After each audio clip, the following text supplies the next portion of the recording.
Bismillahirrahmanirrahim. Assalamualaikum warahmatullahi wabarakatuh.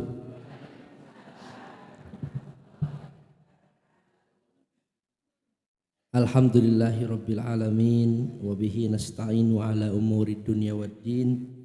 Wassalatu wassalamu ala asyrafil anbiya'i wal mursalin sayyidina wa maulana Muhammadin wa ala alihi wa sahbihi ajma'in. Bapak Ibu pripun, apa kabarnya, sehat? Jadi ganti bupati? Jadi enggak? Jadi. Ya tetap ganti. Mau jadi yang satu nomor 2 ya tetap ganti. Alhamdulillah. Tadi berapa menit? Ya. Alhamdulillah kita bisa melanjutkan kajian kita. Tadi sudah diawali, nanti insya Allah berseri. Jadi kalau untuk serep jangan khawatir, banyak. Nampaknya menarik juga tadi itu. Tolong disiapkan waktu khusus nanti. Jadi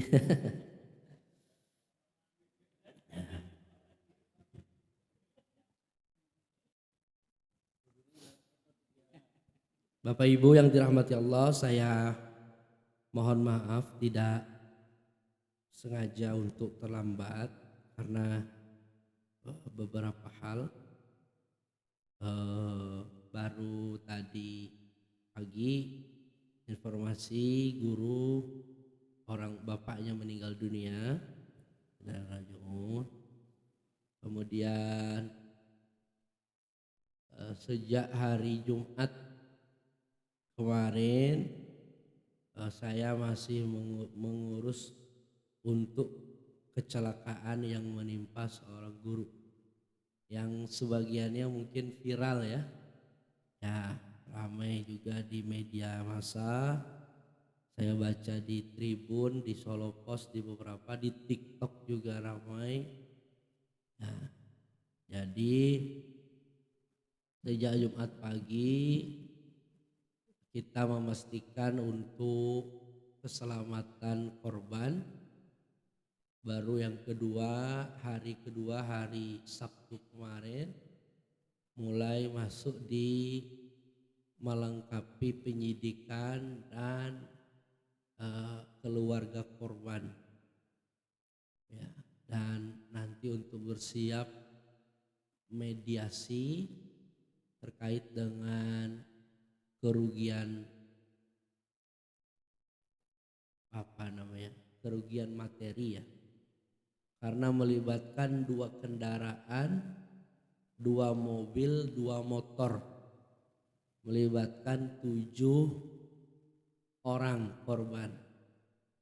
Yang menjadi persoalan adalah dari pihak guru kami itu, dari sisi kronologi dan dari saksi-saksi mata itu dimungkinkan menjadi penyebab kecelakaan. Maka inilah sejak kemarin saya wirawiri untuk mengurus. Bapak Ibu yang dirahmati Allah Subhanahu, mudah-mudahan dimudahkan, mudah-mudahan disehatkan. Saya ingin menyampaikan satu tema sedikit saja. Sebenarnya judul tulisan sudah masuk di panitia, tapi mungkin karena terlampau malam, baru tadi malam saya menyiapkan jam 11.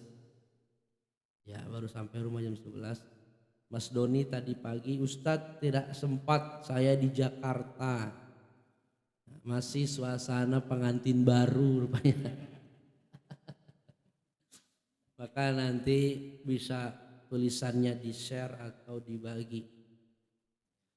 Saya beri judul pelajaran berharga dari perang Hunain. Pelajaran berharga dari perang apa? Hunain. Sudah pernah dengar istilah Hunain? Baru kali ini. Pelajaran berharga dari perang Hunain. Bapak Ibu yang dirahmati Allah Subhanahu wa taala, perang Hunain ini diabadikan oleh Al-Qur'an di dalam surat At-Taubah ayat 25 ayat 26. Surat At-Taubah ayat 25 dan 26. A'udzu billahi minasyaitonir rajim. Bismillahirrahmanirrahim. Laqad nasarakumullahu fi mawatina katsiratin. Sungguh telah kami tolong, sungguh Allah telah menolong kamu hai orang-orang yang beriman dalam berbagai macam perang. Halo, konsentrasi. Sungguh Allah telah menolong kamu orang-orang beriman dalam banyak peperangan. Dimulai dari tahun 2 Hijrah meletus perang Badar, perang Uhud, perang Khandaq, perang Khaybar, Fathu Makkah.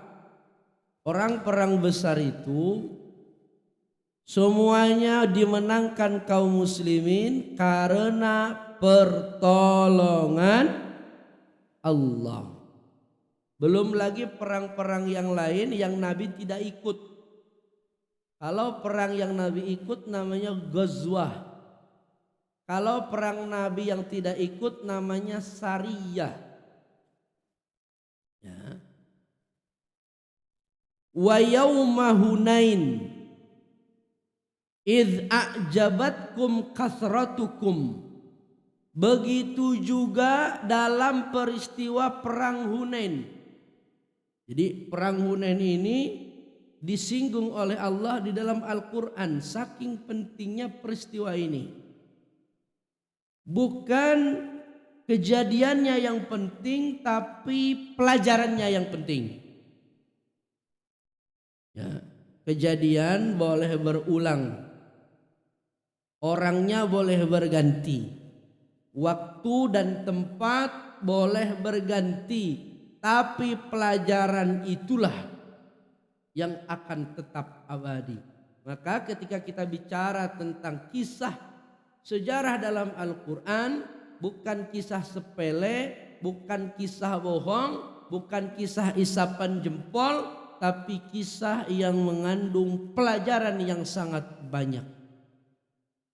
Termasuk peristiwa Hunain yang Allah abadikan di dalam At-Taubah 25-26. Allah mengatakan, dan pada hari perang Hunain,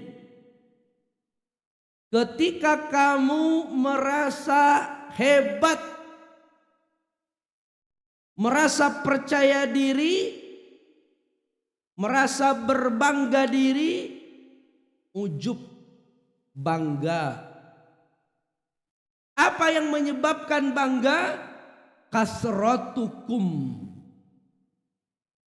jumlah kamu yang banyak. Bapak Ibu, ternyata dalam peperangan kaum muslimin tidak ada satupun perang yang jumlah tentara muslim lebih banyak dari jumlah musuh. Tapi dalam perang Hunain ini tumben-tumbenan orang beriman, orang muslim, tentara muslim jumlahnya lebih banyak daripada musuh. Bapak Ibu, perhatikan perang Badar. Jumlah orang Islam itu 3 kali lipat, ya, daripada musuh. Maksud saya jumlahnya lebih sedikit, 3 kali lipat. Musuh 900 orang, sementara orang Islam cuma 313. Satu orang lawan 3 musuh. Begitu juga dengan perang-perang yang lain. Ada nanti pada tahun 9 Hijrah kaum muslimin mengalami perang namanya perang Tabuk. Disinyalir adalah perang yang tentara Islam paling banyak, jumlahnya 30.000. Dipimpin langsung oleh Sayyidina Khatimun Nabiyyin wal Mursalin, Nabi Muhammad sallallahu alaihi, dipimpin langsung oleh Nabi. Betul jumlah orang Islam banyak 30.000, tapi musuhnya Heraklius 100.000. Nah, dalam perang Hunain ini jumlahnya lebih banyak, dan dengan justru itulah orang Islam merasa bangga, merasa percaya diri.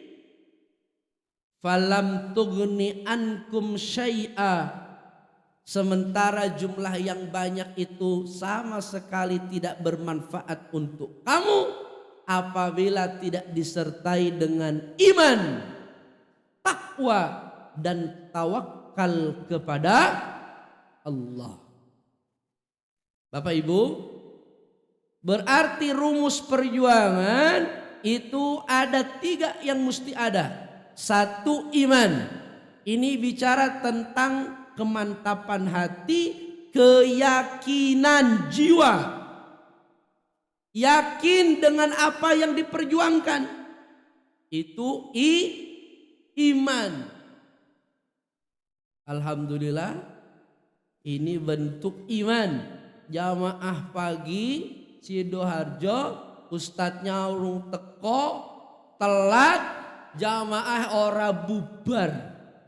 Alhamdulillah, ini karena iman.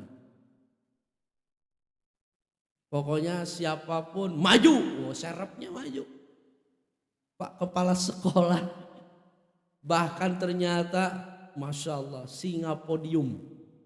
Wah, itu ternyata penceramah ulung juga. Menarik saya dari dengar tadi itu.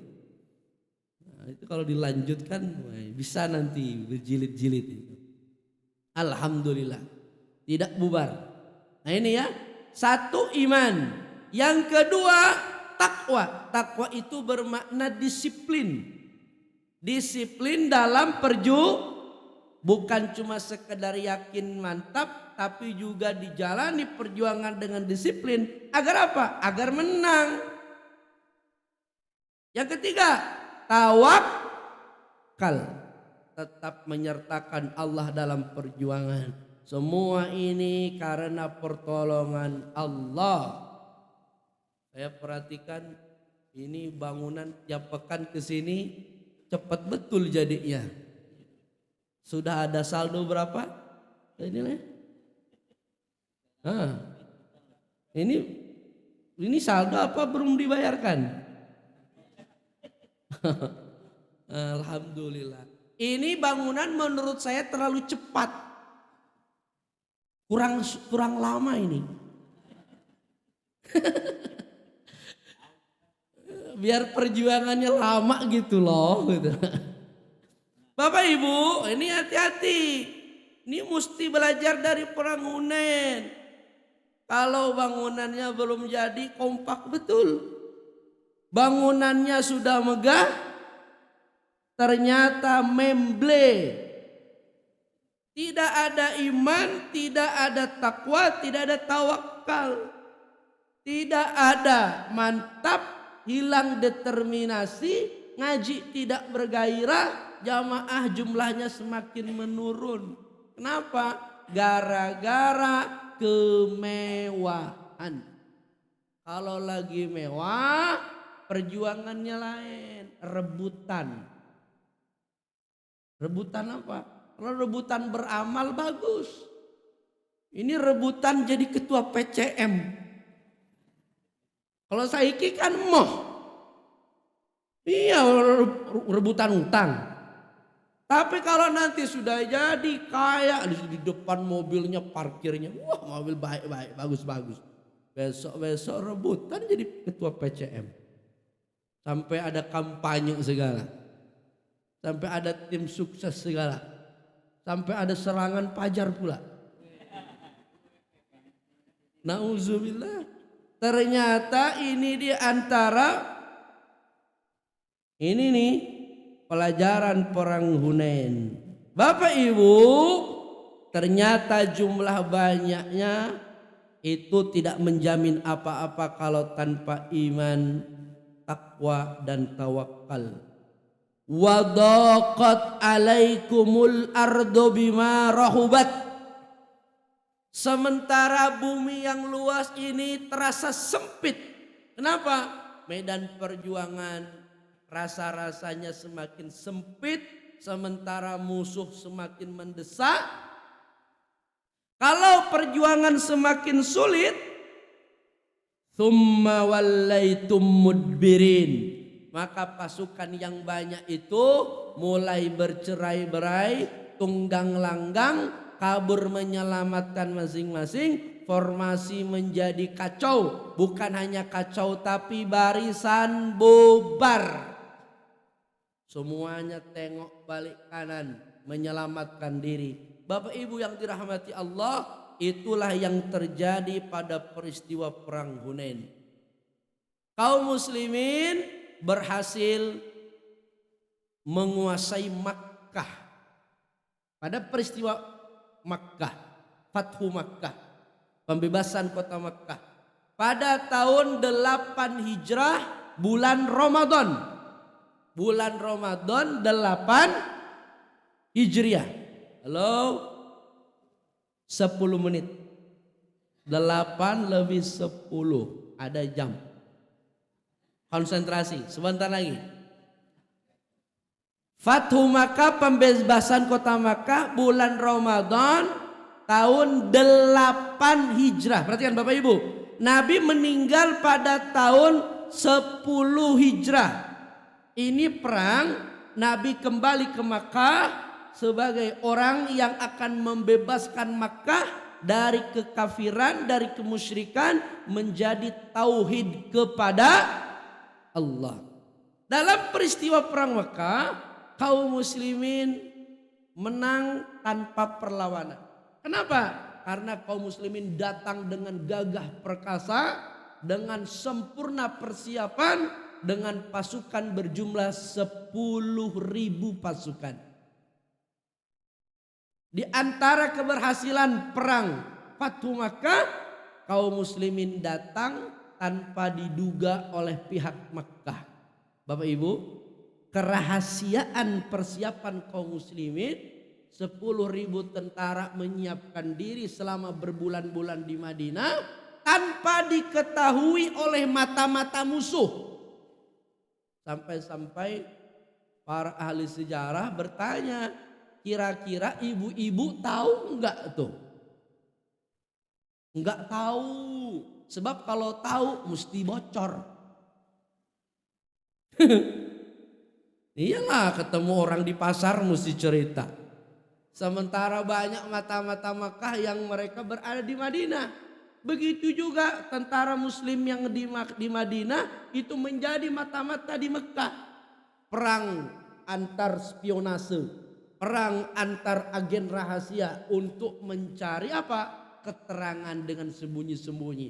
Tapi dalam operasi persiapan Fathu Makkah sama sekali tidak diketahui oleh musuh. Kaum muslimin bergerak dari Madinah selama kurang lebih 2 pekan, tahu-tahu sudah berada hampir di gerbang pintu Makkah. Pemimpin Makkah namanya Abu Sufyan masuk Islam ketika tentara muslim hampir masuk di gerbang pintu Makkah. Ini yang terjadi, pemimpin Makkah bertekuk lutut memeluk Islam. Selama ini otak menerima, hati kecil menerima, tapi gengsi gede. Kesombongan mendominasi sehingga orang tak mau menerima hidayah. Lisan tak mau mengucapkan 2 kalimat syahadat. Tapi saat ini hati menerima, otak menerima, kesombongan selesai. Oh, berarti kekafiran yang sombong itu kadang mesti ditaklukkan dengan kebesaran Islam, dengan kesombongan yang jauh lebih besar. Makanya perlu juga kaidah sombong kepada kesombongan itu wajib. Bapak Ibu pernah nemuin orang sombong? Nah, perlu juga dibalas dengan yang jauh lebih sombong biar tahu rasa. Ya begitu. Ada orang pamer, pamer cincin, tunjukkan gelang yang paling gede. Aku loh orang sombong, biar diam dia. Setelah itu udah, ya usah diterusin. Namanya memberi pelajaran. Oh, sombong ngasih uang 100 pamer. Iki loh aku 1 juta. No. Ya, tapi setelah itu gak usah diteruskan. Hanya untuk memberi pelajaran. Bapak Ibu yang dirahmati Allah Subhanahu wa taala, kaum muslimin berhasil menaklukkan Makkah tanpa dengan ada tetesan darah dan perdamaian, penuh dengan perdamaian. Bapak Ibu, Nabi berpidato, semua orang di sini aman. Siapa yang masuk rumah Abu Sufyan, pemimpin Makkah, aman. Sementara ada para penjahat yang mereka sudah berdiri di depan Ka'bah. Bapak Ibu, orang-orang Islam, tentara Islam punya daftar hitam mereka yang paling dicari. Ada orang yang sudah banyak membunuh orang Islam. Ada orang yang sudah banyak menyia-nyiakan kehormatan keluarga Nabi.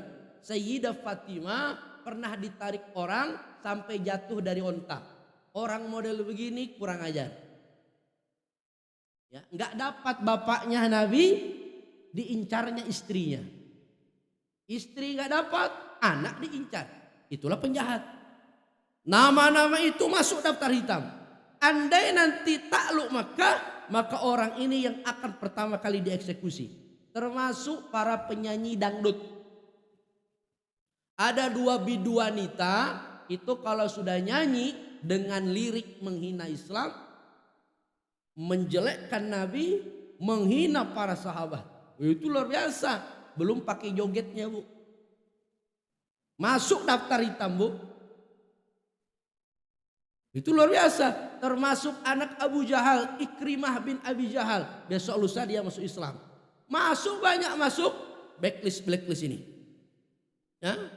Mereka diberdirikan di depan Ka'bah. Mereka sudah berpikir, alah ini tinggal waktu saja, mungkin akan dipenggal.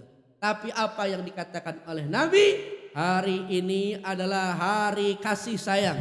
Hari ini di mana dikembalikan Makkah ke dalam tauhid kepada Allah. Teringat dengan bagaimana Nabi Yusuf memperlakukan saudaranya. Masih ingat Nabi Yusuf? Dikhianati oleh saudara-saudaranya, dikarungin, dimasukkan ke dalam sumur. Saudaranya, Bu, 11 orang itu berkhianat kepada Yusuf.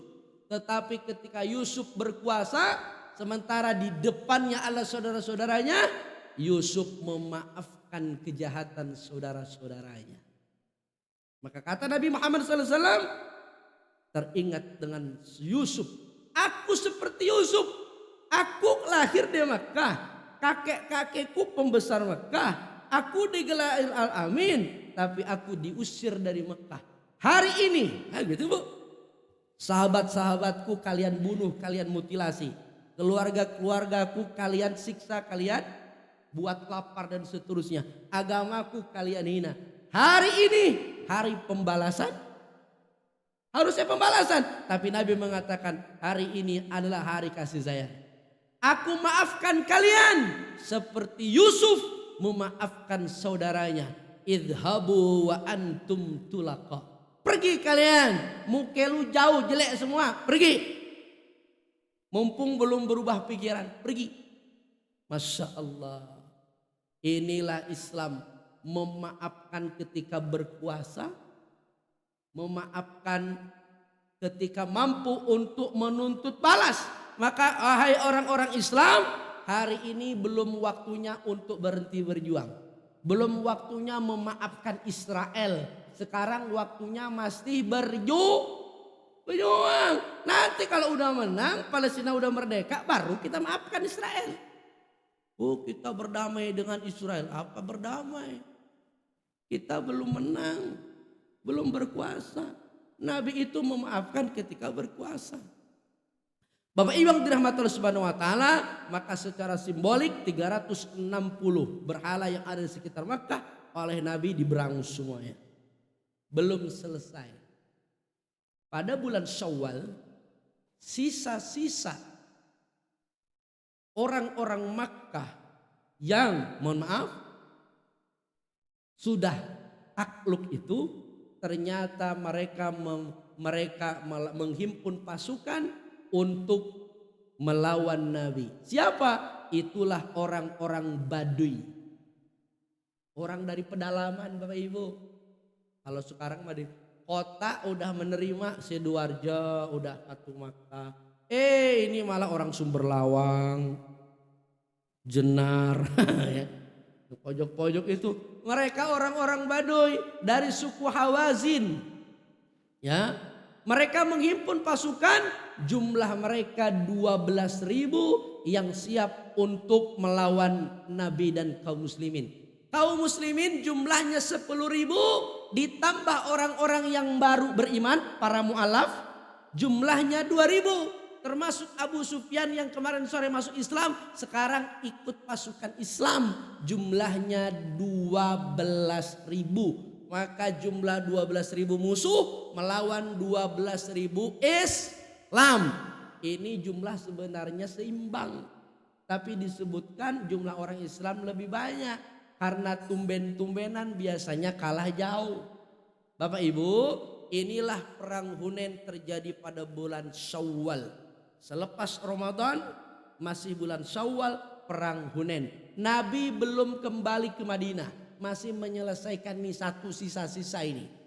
Dalam peristiwa itu kaum muslimin hampir dihantam kekalahan akibat kaum muslimin merasa bangga dengan jumlah yang banyak. Nabi ditinggal sendirian, Nabi ditolong oleh Sayyidina Ali, Nabi ditolong oleh paman Al-Abbas untuk menghimpun kembali pasukan. Nabi SAW akhirnya kembali mendapatkan kemenangan dan kaum muslimin kembali beristighfar kepada Allah. Bapak Ibu, ya.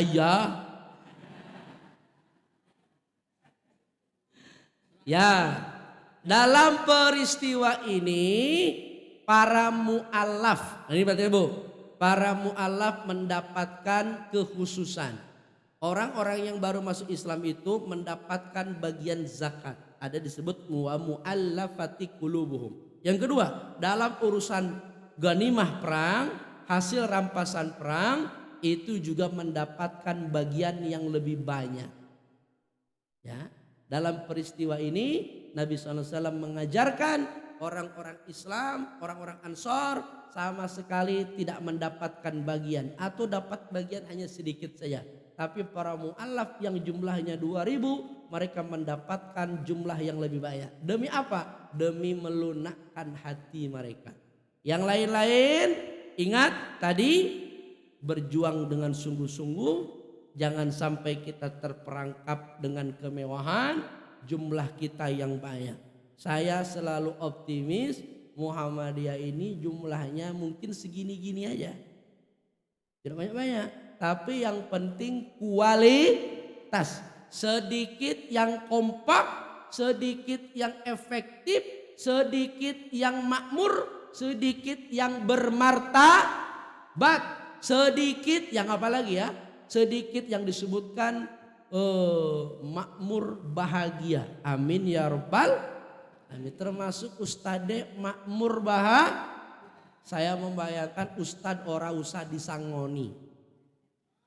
Ya, ora usah berangkat sendiri pulang Nggak usah apa-apa, nggak usah kopi, susu, udah air putih aja udah bagus.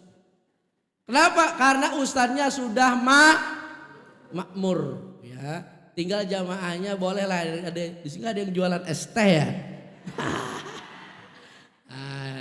SD Muhammadiyah itu aman, Muhammadiyah itu aman ya. Aman.